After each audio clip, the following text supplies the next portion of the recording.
This is a technological showcase set in the world of The Witcher 4. What you just saw and are going to see now is running on a standard PlayStation 5 at 60 FPS with ray tracing. So in the game, you'll be playing as Ciri, a professional monster slayer, a witcher. She explores the world and hunts down monsters for coin. The region we are in is called Kovir, and you'll get to explore it in a game. Right now, Ciri is investigating a monster, and after gathering new clues, she is heading back to a nearby village.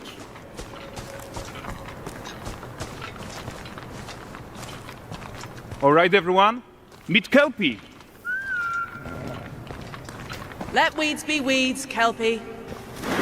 So just like Geralt had Roach, Ciri has her own loyal companion. We return to town. These two characters need to feel like one. Since you're gonna explore the world on horseback, riding needs to feel seamless, natural, and just fun. Yeah, and to support that, we're introducing multi-character motion matching in Unreal. So Ciri and Kelpie, they're perfectly synchronized when mounting from any angle and speed. And we also support root motion movement on Kelpie, so controlling her feels realistic and grounded. And there are also some really nice improvements to our Unreal Chaos Flesh Solver and these machine-learned deformations. So you've got realistic muscles moving and stretching under Kelpie's skin without compromising the performance there.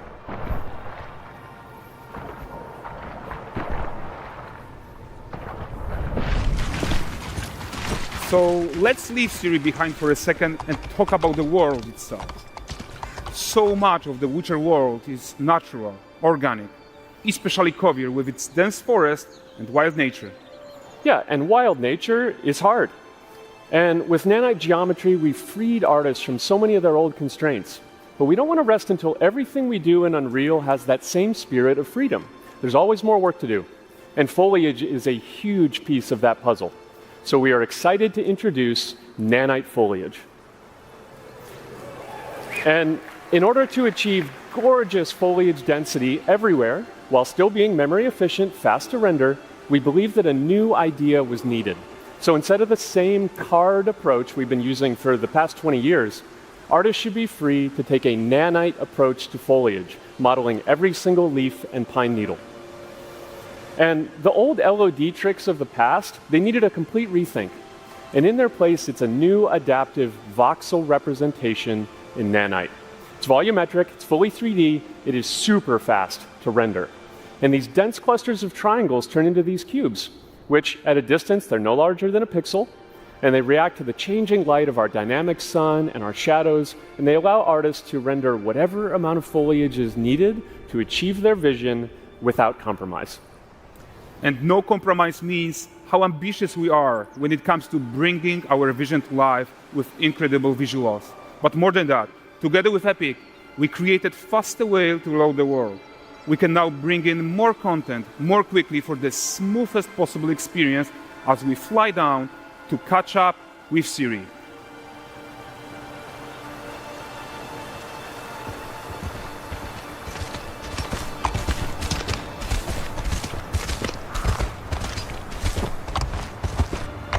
Welcome to Valdrest.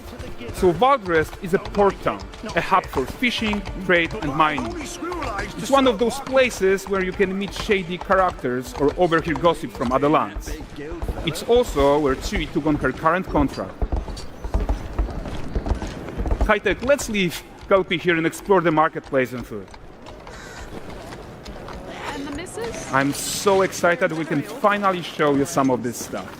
Let's see what Valdrest has to offer. Not her again. Hey, not even at the land Exeter Fair.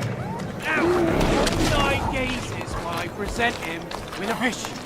For the furry rascal will often wait, and the fair's weight grants good fortune. More than me. I am confident of your generosity. Pardon. Guys, notice how responsive the world is. Character actions directly affect what happens around you, sometimes even setting off chain reactions. Everything is working together.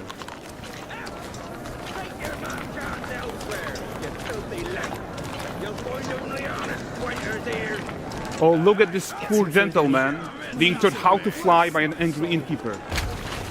That's what happens when you cheat at Gwent. Last of it, is it? Running away. Silver, round ones, jingle in the purse.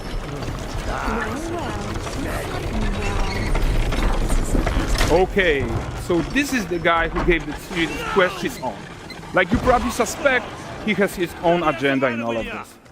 You off your tits again, Wilfred? Get your ass up.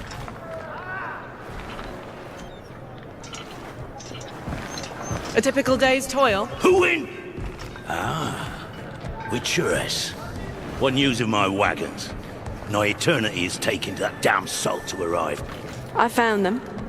And, well, suffice to say, they'll not reach you. As for the salt, I found not one speck. I presume this comes as no surprise to you. Now.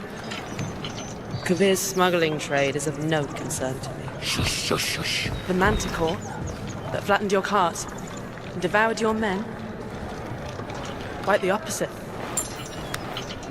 Manticore? No, them winged hellspawn dwell in the arse end of Creighton.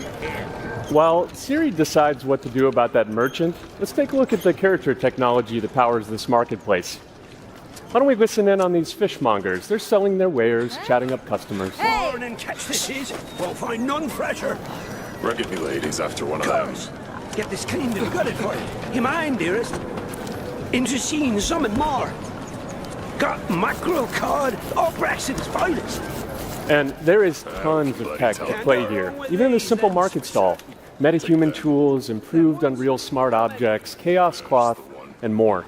Yeah, and all of this exists to make sure that the gap in quality between Siri and NPCs is as small as possible. Yeah, and closing that gap, it's not just about fidelity, right, but also authenticity. They should react to changes in the world around them. But the prisoner in Pillory isn't exciting enough for Valdrest. Let's grab everyone's attention with a circus.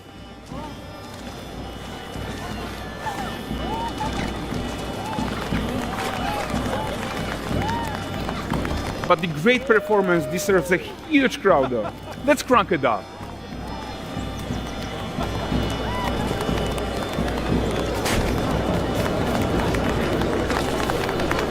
So you are seeing tons of optimizations here to many of Unreal systems, including an entirely new Unreal animation framework, allowing us to fit easily in our 60 FPS budget, not just in rendering, but also with room to spare on the game thread. Over 300 animated skeletal mesh agents all going about their business. And the whole point is to leave breathing room for developers like you to introduce the gameplay and the systems that your players expect, empowering you to make your worlds come to life without Unreal standing in your way. You are right. And that's the open world RPG that we're making. But before we wrap up, how about one final check-in with Siri?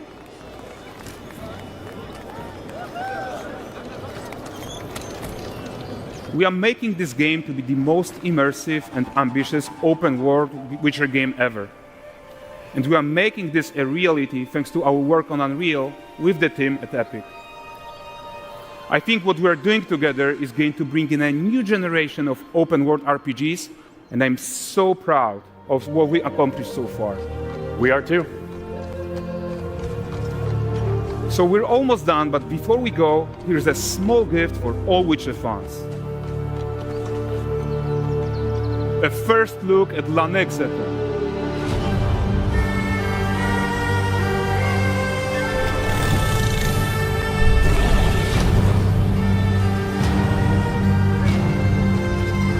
Onward, Kelpie. We've worked.